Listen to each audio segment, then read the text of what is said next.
Have you ever wished you could eavesdrop on a conversation with a millionaire? My name is Michelle Thompson. I'm a retired project controls engineer and business professor, and that's exactly what I'm going to do in this podcast. I get to ask the questions that everyone else wishes they could. I'm going to find out exactly how they were able to build their empires through automation and outsourcing. And I'm going to break it down in a way that helps you build your business to run on autopilot. Don't miss out on Automate to Dominate.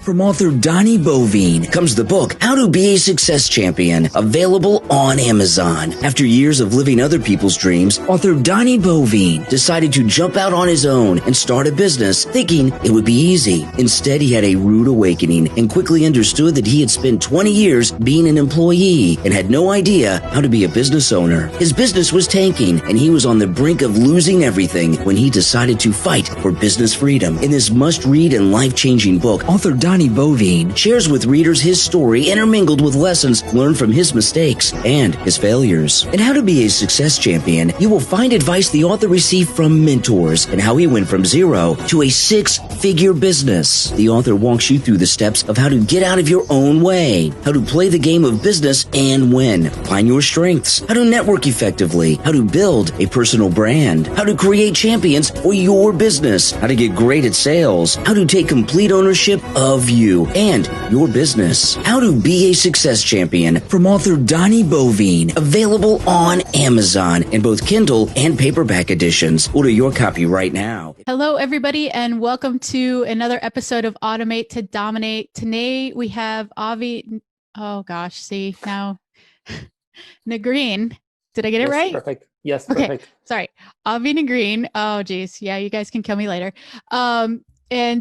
He is the owner and creator of SocialBee, and this is like my favorite tool ever. So I am so excited to not only do this live, but also have a podcast to show you guys the power of this. And we're going to pick his marketing brain to see all the super awesome ways to use this. So Avi, thank you so very much for coming on the show. My pleasure. And I know it's super late there, so 10 o'clock at night. So I appreciate you being willing to be on Pacific Standard Time. So thank you for that. So most of our customers are from the States, so I'm used to having these European long hours, while in the States it's still like morning or noon, so no worries about it. So before we get started, can you tell everybody kind of your background and what led you to build SocialBee? Yeah, sure. So maybe also a very quick word on SocialBee for the ones who don't know it yet.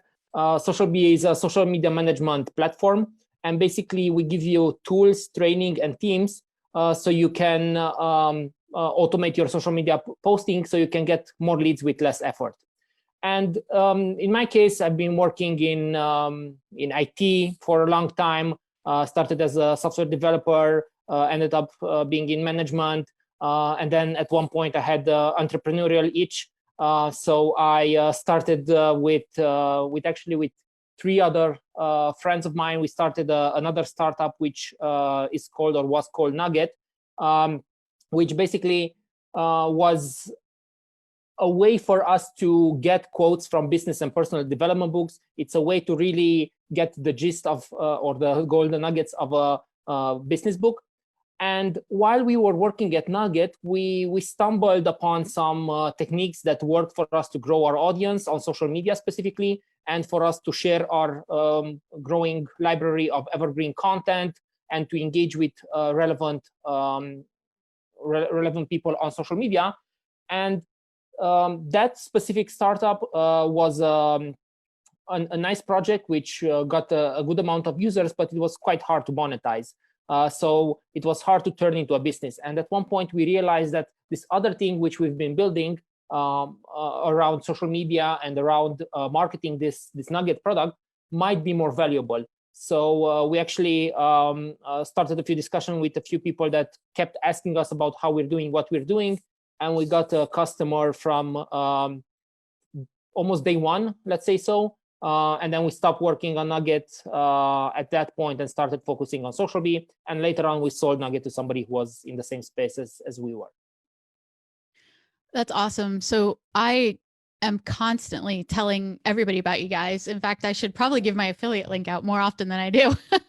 But so I mean, I use this for everything. Like I tell people, hey, if you're in business, you pretty much need to be using this because you shouldn't be spending your time on social media management, especially even having a VA do it, right? Because it's not an efficient use of their time when a piece of software can do it. So, I tell people all the time, hey, let's take a couple hours, put all your content for the whole month together and set it inside of SocialBee and let it push.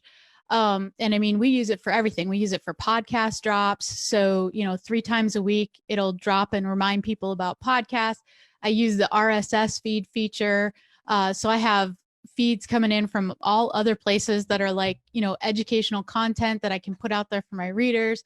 One of the super powerful things though, is that, you can recycle your posts and like, it happens automatically. You don't even have to think about it.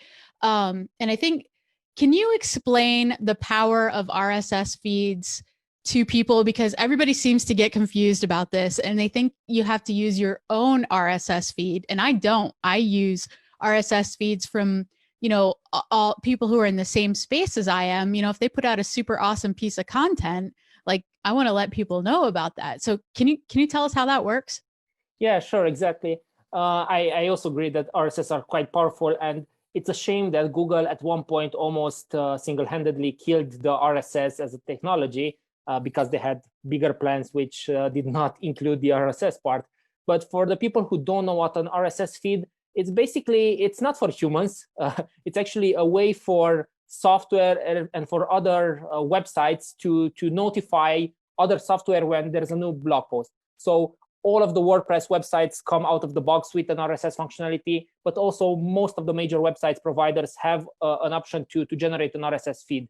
And what this does is that basically, whenever there's a new blog post that you just published on your website, that one also gets published in that RSS feed, which if you open it up, it looks kind of strange with all sorts of strange characters in it. But then you put it in software like ours, and then we check for new posts every hour. And when there's a new post, based on the specific settings that you set, we basically generate a new social media post for you. And for example, you can say, okay, I want whenever there's a post from Forbes, the subsection of entrepreneurship, whenever there's a new post there, publish it on my Twitter and mention @Forbes, because I know that everything that they're sharing, I would normally share. Don't even just add it as approved. So then whenever I have a new post that is scheduled from the RSS feeds category, for example, the next one in line will be picked up. And indeed, you can do that for your own website. So when you publish new blog posts, so then you don't have to go in and create those posts for yourself. But I would not necessarily recommend doing that, but rather the real power is in using other people's websites where you trust them, it's good content, and then you can also add it in SocialBee as not approved. So it's not necessarily that whenever there's a new blog post on a website, it will automatically go out, but rather it will sit in one of your content categories. You can go in from time to time, approve the ones that you like, delete the ones that you don't like, maybe make some annotations so your voice also comes through. And they are quite a powerful mechanism to share content on autopilot. And one thing which is an interesting fact, and I know that you're a Tim Ferriss fan, I have his RSS set up in SocialBee, and in SocialBee you also have this option where you can add an automatic append text at the end. So I add via Tim Ferriss, and it automatically mentions him. And I got a couple of retweets just because I tweeted that, and I got a couple of retweets from him. And you can see when he retweets you, because like all of a sudden that specific post has so many more views than like a regular post. I'm not promising everybody that they will get retweeted by Tim Ferriss or the likes just by using this functionality, but it is a good way to stay top of mind with literally no effort. After you set it up, there's no effort involved, and you can stay top of mind to either influencers in your industry or people that you really look up to, or maybe even friends that you want to always share their content and so on. Yeah, and that's a huge point. That's what I tell people is, who in your space are the people that they're probably already following, right? And then put that in your SocialBee RSS feed. And a lot of people think, oh my gosh, I don't want to do that because it's going to go rogue. And what happens if it, posts 100 posts in one day? And it doesn't do that. There's like safety features. And I have a Fiverr RSS feed in there. And honestly, I bet I delete 75% of the stuff in there. I don't have it on, to just auto approve because I want to go through and look at it. Yeah. And a lot of it is like, spammy junk, but there's like probably 2 or 3 really solid, awesome articles that I get in there a month and the cool part is, it goes through and posts it and it's always top of mind relevant. And like you said, staying in front of your audience and providing awesome content without really having to do a whole lot of work. And honestly, I hadn't even thought about Tim Ferriss's feed, but holy cow, that's a great idea, right? I'm going to go through my books here and all my authors. I'm just going to type in all their RSS feeds. So for people who like just had a light bulb go off and they're like, oh my gosh, that's how I use this. How do they find an RSS feed? Okay, so this could be tricky sometimes. Most of the times you just go on the website, on the homepage, and then in the URL, you just put a / and then put feed or RSS. And once you hit enter and you see basically just some text, strange looking text on your website, you're on the right place. We also have on our help section a document which specifically gives you multiple tips to how to find the RSS feed because usually it's not as straightforward. Back in the day, people used to put like icons with their RSS feed links on their homepages or on their websites. They don't do that anymore because RSS is not as popular as it used to be. But the nice thing about it is that most of the websites nowadays do come with an RSS feed, and sometimes the owners don't even know about it. And it's something that you can use to your advantage to save time, as we mentioned earlier. Yeah, absolutely. And there used to be a couple tools out there that would find the RSS feed for you, but they don't really work anymore. So now you're right; it's kind of hunt and peck. But that article that you have is really, really good at, it's usually one of these 3 things, exactly. And so if you just kind of play with it and try, and you get something that looks like a whole bunch of gobbledygook on your screen, you got it. Exactly. And for that article, just so we don't like send people to hunt all over the internet, basically, if you will try out SocialBee and just a trial account can also do at first. And if you go in the RSS section at the top, we link to that specific article so we can help you find that RSS feed because indeed, sometimes it's trickier than it should be. Yeah. And so I kind of want to go into a couple things. So the piece of software itself is super hugely powerful. And to hook up 5 accounts, guys, it's $19 a month, which is a no-brainer because it easily saves me, 20, 25 hours a month, just this one piece of software that's like $19 a month, which is crazy. But then Avi also has a service where he will actually generate all the content for you and load it into your SocialBee. So, literally you can set it and forget it. So can you tell them about that service? Yeah, sure. So basically SocialBee, and this is like the strange part because people think of us first of all as a software as a service startup. But besides the platform, besides the software that we talked about, we also have services that you can add on top of them. And we call them concierge services. They're done by real humans just for you. It's basically like having a VA, but a VA which is very specifically trained in a specific service that you're buying from us. And the service that you mentioned, that's our flagship service, the social media specialist service, where indeed basically it always starts from an intake form. All of our services start from an intake form. You fill it out, you give us some information about your business, then somebody from our team will get you onboarded and hand you over to somebody else from our team who will then continue to work with you.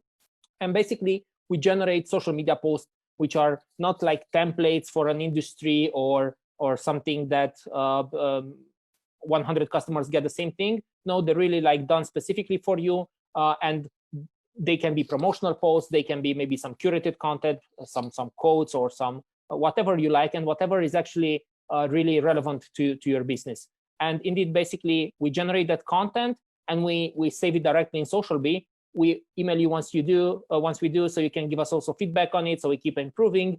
But basically, especially after the first couple of weeks, when you still give us maybe some feedback and the initial intake form, most of our customers just stay hands off. They say, okay, just edit without me having to approve it first. And they save even more time because of this, indeed. And guys, I've used this. So and the awesome part is Avi actually lets you try it for free. Like he'll do the first couple to kind of give you an idea of what it looks like. And then it's super inexpensive for what you're getting. So I would strongly recommend go in, sign up for a trial, of SocialBee, and then fill out that intake form for the concierge service. I mean, it's worth its weight in gold. It really honestly is. So can you explain to everybody gets so confused by the different buckets and what do I put in each bucket and what's a promotional and what's curated and oh my gosh, why do people call these things? Can you tell us what all that is?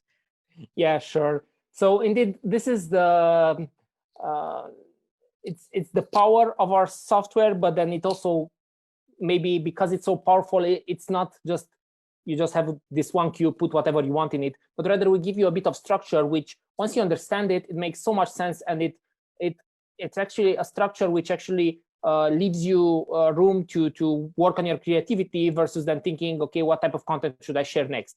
So basically, these buckets, as you mentioned, are what we call the content categories.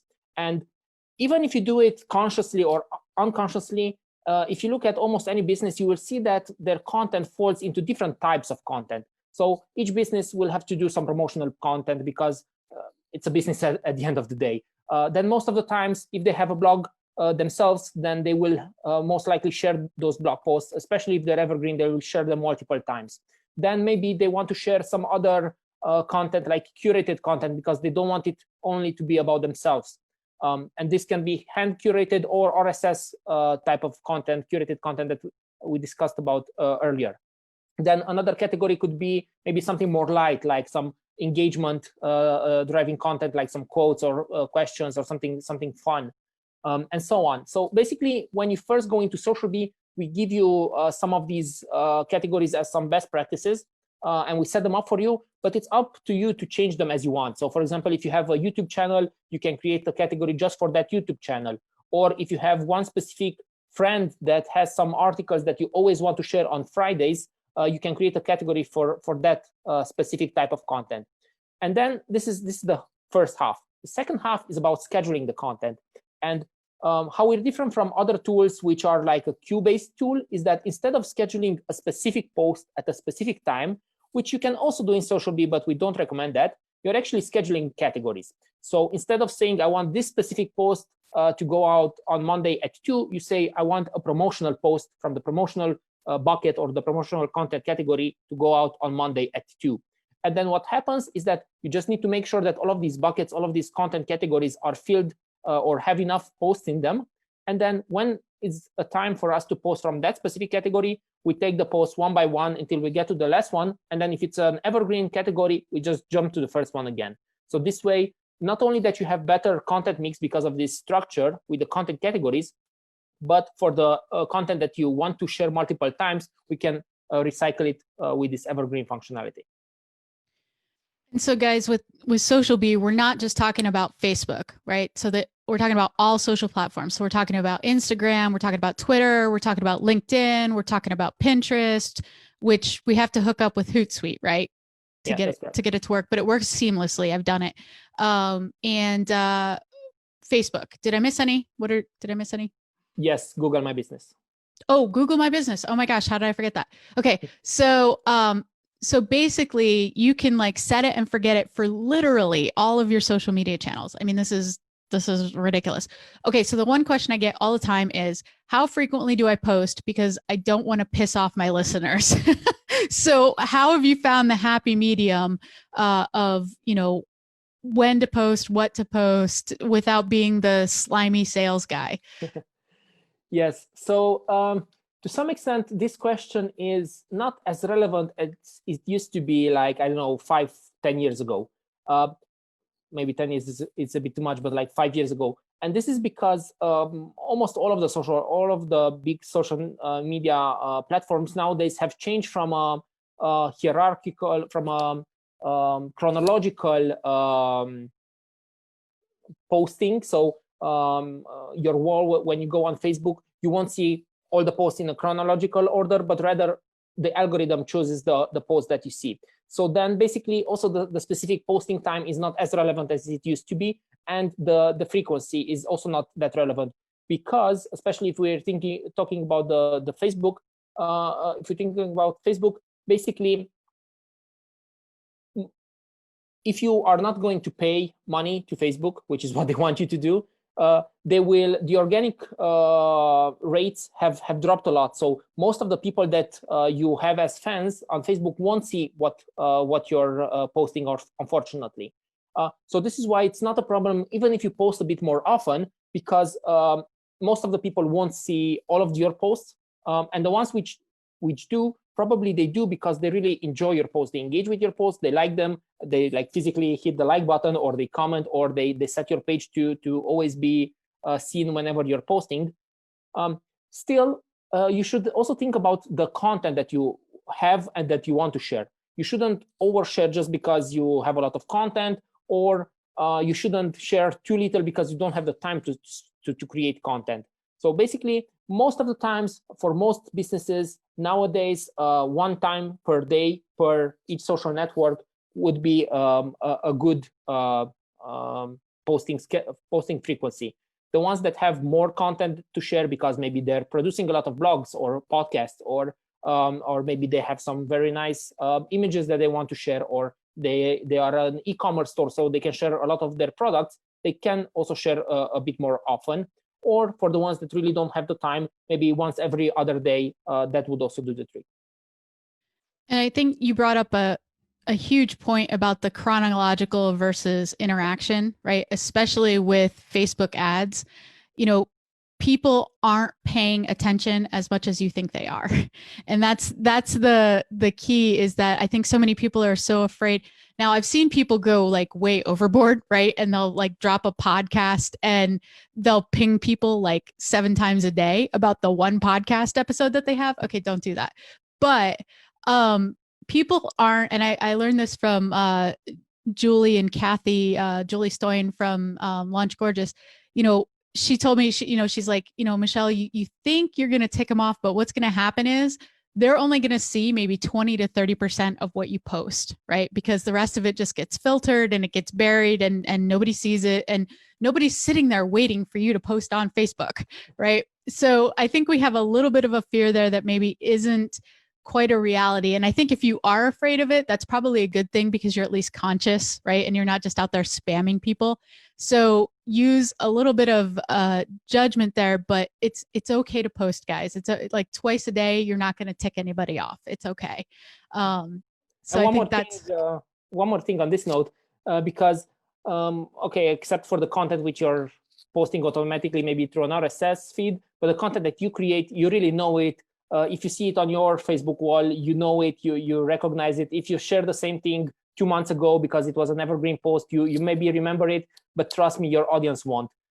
They are bombarded with social media posts left and right. And as you said, basically, they won't, first of all, like 99% won't notice if you share the same thing twice.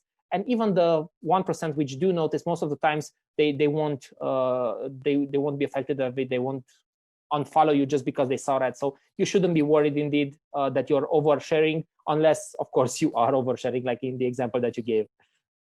And the thing is, if I'm going to take the time to write a blog post, it's going to be full of a lot of value. And so I'm not going to be ashamed to put it out there twice. And that 1% that does recognize that, yeah, like you said, if it's value, they're not gonna be offended by that. Now, if you're just spamming the heck out of them and are like, hey, buy my stuff, yeah, that's probably not gonna work out so well. So, okay, you've been doing this for a little while. What are and you kind of get to see the back end of what, everybody's get to doing. So what are like the 3 coolest ways you've seen somebody use SocialBee to reach their audience? Oh, interesting question. So I think, first of all, what's important to understand is that, especially if we're thinking of Facebook and Instagram, which are used a lot by people, and maybe also LinkedIn in the B2B world, people start to create content, but they don't also think of how can I get people to become a fan or a follower or a connection. So the thing is that SocialBee is also there to help you share this content, but you should also remember that you should try to engage with people, so then they know about your page or your profile and so on.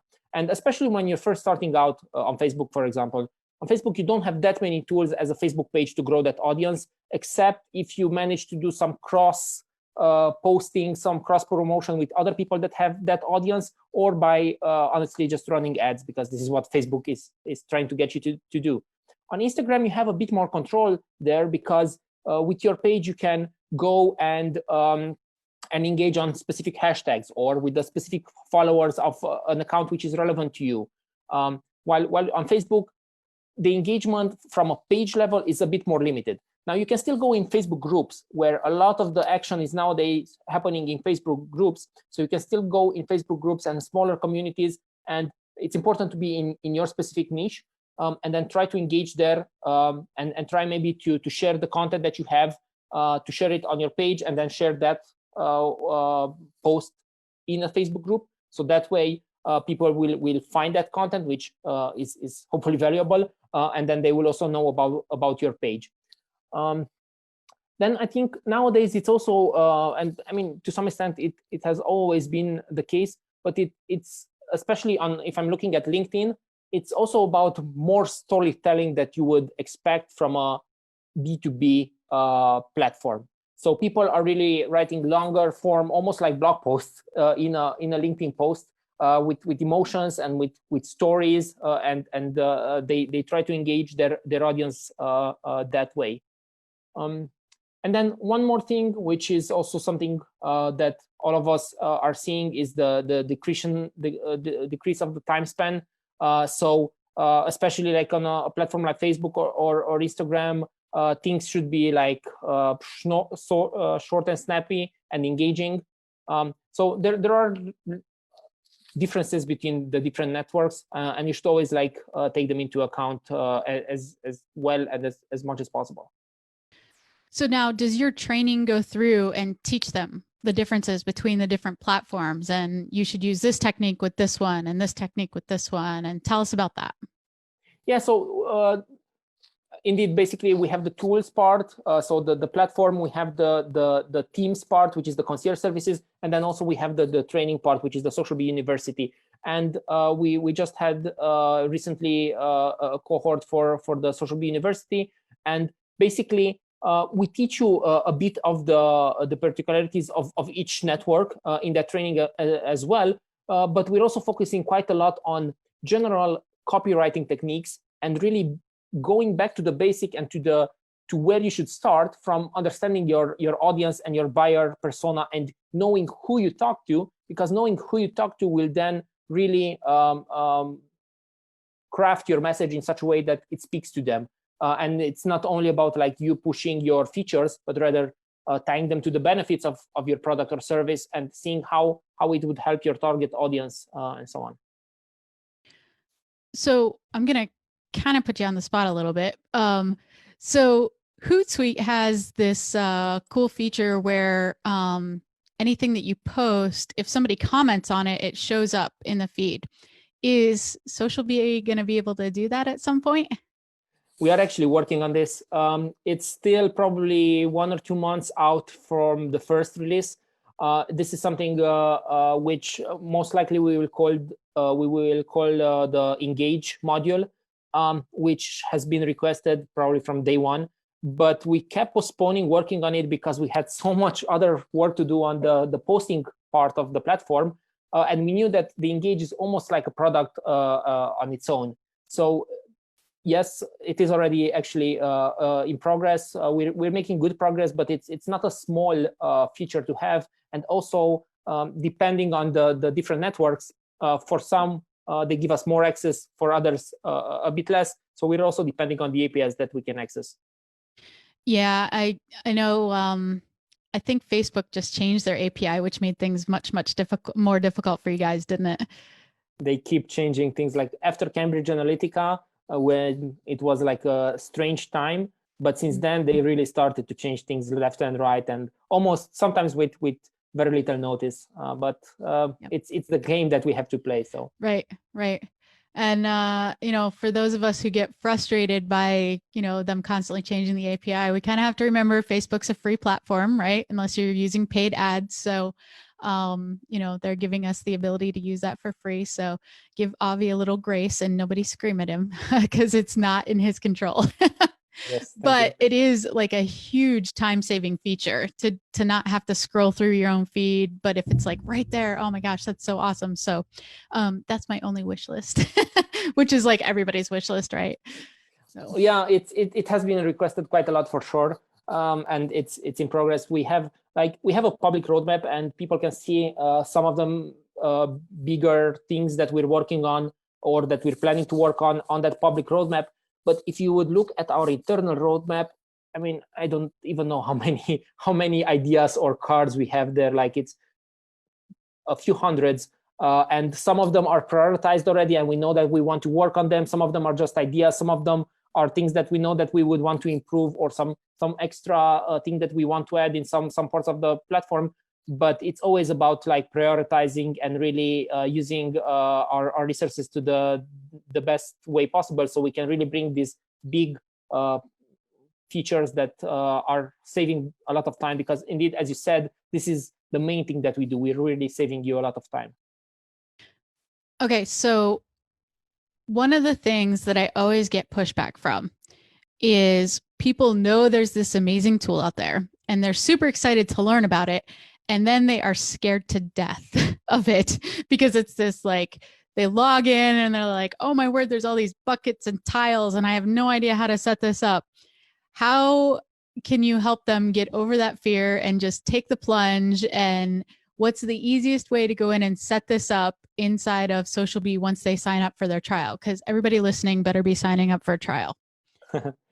So I am going to give you 3 answers to this one. So first of all, as I guess you also saw, we had like a full UI revamp maybe a couple of weeks ago, or maybe it's been like 3 weeks or something like that now. So that has also been in the works for a few months now. And that was basically a version 1, which will allow us to keep improving our UX and the UI, so it's easier to use, because that's the thing that we have to struggle with. How can we keep it so powerful but still simple to use? And for the simplicity part, we also built in a wizard, so it just walks you through all of the steps that you need to do to set up your buckets and your schedule, and we have a video for each of the steps. So we do give you that information, but we always keep working to improve that part. Now, the second, go ahead. I was just gonna say, guys, I've done it. Like I've gone through the tutorials and used the wizard, and it's literally point and click. Like it's super simple. Don't be scared.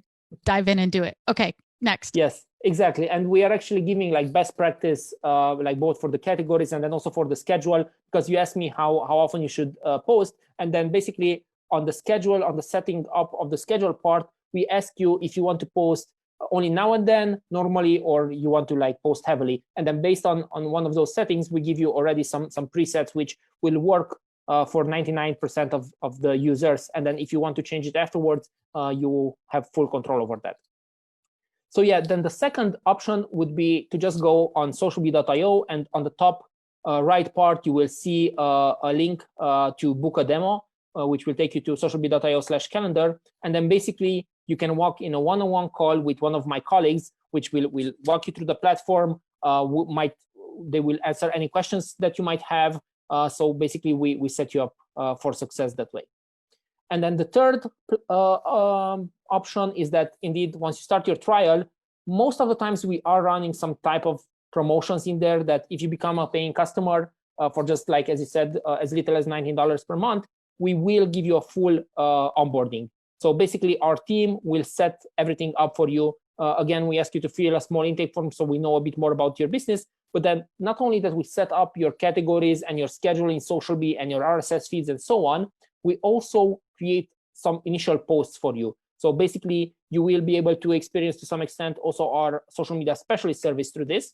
And then at the end, we sometimes create a video to show you what we set up for you in SocialBee and where we set it up, so you know how to take it up from there. Or maybe if you want, you can also book a subsequent call with our team so they can walk you through your SocialBee account then already, or to just answer any questions that you might have.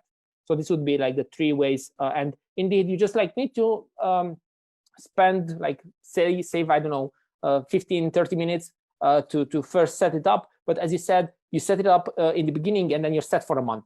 And then maybe as you keep adding content to it, basically you can spend maybe even less and less time to adding new content, unless you really want to like craft your posts and so on. But you spend a bit of time, but then set it and you can literally forget it. Yeah, and we love set it and forget it. So that's what this is all about, is about Yes. automation and set it and forget it. So Avi, thank you so much. I want to be super respectful of your time. I have one question that I always ask everybody, from an entrepreneurial perspective. If you could give an entrepreneur, like you met him at a party, if you could give him one book to read, what would that book be? Okay, it would be, so I think it also depends like where they are in their development cycle. But it would probably be High Output Management by Andy Grove. So this is a book which is from the 80s or 90s, I believe. And it's funny, like when you start reading it, at one point it starts with something along the lines like, the major productivity things nowadays are this thing from Japan, like the Toyota lean manufacturing way, and this thing called email. And it's funny how it has some of these small things which really dates the book. But besides that, all of the advice there is timeless. And it really shows you how to not only set up processes and how to think in a scalable way, not only from a processes point of view, but also from a team point of view, and really setting up your company and creating OKRs and creating those meetings that you would need with your employees or even VAs or whatever. So it gives you so many tools, and it's definitely my favorite when it comes to business books. And I'm sure that a lot of like more of the processes type of books have been recommended here already, so I won't go into that now. Awesome. Thank you so very much. I really appreciate it. Any last parting thoughts before we sign off? Yeah, I think what's important is to really start also like automating and start with the small things and really keep improving them. Because I think this is also something which is almost like a bug. Like once you get the automation bug, you want to keep automating and you want to automate more and more. And it's also important not to fall into the trap of overdoing it, because then you might spend so much time to come up with that very perfect automation, which then it takes you more time than it saves you. But as you see that something that you're doing it repeats itself, is recurrent, and it takes you quite a lot of time, make sure first of all you document it, and then start to really automate it with tools like Zapier, which I know that you love as well, and it's like my second favorite tool after SocialBee. And I don't know if you know this, but actually, of course, it's your second favorite one. Yes, it has to be. And I don't know if you know this, but SocialBee version 1, like almost 4 years ago now, was started on Zapier integrations on Google Sheets and on posting through like third-party tools, and it was such a hacked together solution. But since then, we like really built it properly. But we managed to do that in a way which like probably anybody who spends some time and maybe has a bit more knowledge of an Excel and so on, but would be able to build an initial version of this. So indeed, like definitely start with the automation, because it's going to save you so much time for you to focus on what really matters in your business. Yeah, and I think that's huge. I mean, you brought up two really good points. The first one is done is better than perfect, right? So just implement. Sure. And then the second one is don't over automate, because at a certain point you don't get the time back that you put into it. So 2 hugely golden nuggets right there. So that was worth the price of admission right there, everybody. So, all right. Well, thank you so much for your time today. I really appreciate it. And hopefully we'll be driving a whole ton of people to SocialBee, and appreciate it. Thank you very much. Thank you, Michelle. This was really fun. And it was good talking to you. Bye. Bye.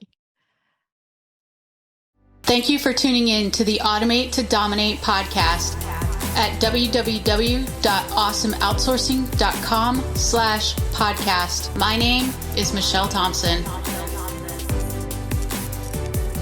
Hey guys, if you absolutely love this show, I would greatly appreciate it if you would head on over to iTunes, subscribe, and leave us a 5-star written review.